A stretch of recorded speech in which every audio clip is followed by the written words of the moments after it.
An attorney lives in an urban area where he has to commute to his job. The man walks out wearing a cowboy hat and binoculars. They stroll down the crowded streets, giving compliments to all the people walking past him.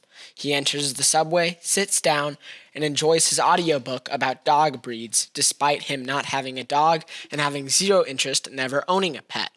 30 minutes later, he arrives at his job and is ready for the day ahead of him. There wasn't any rhyme or reason to what they brought or the actions he made while on the commute. It was simply because he felt like doing it.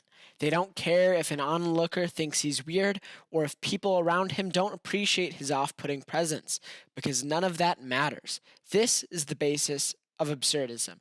Although very similar to nihilism, the belief that nothing matters, absurdism differs in one massive aspect.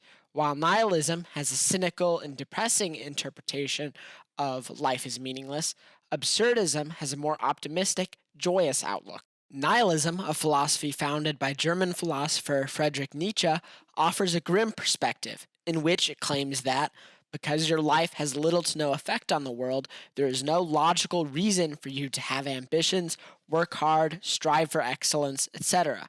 Because if you mean nothing to the rest of the universe, then your attempts at making a difference are futile. The counterclaim is absurdism.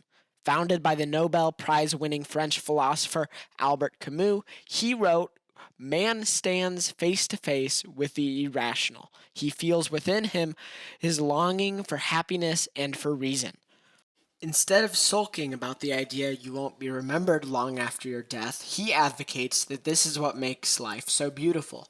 A week from now, none of the strangers you saw are going to remember what you were wearing or how you walked.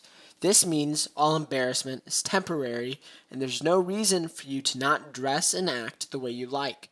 Camus quickly became the face of the new philosophy, as he wrote many novels, stories, and books regarding the topic, including The Myth of Sisyphus, where he wrote the famous line, "One must imagine Sisyphus happy."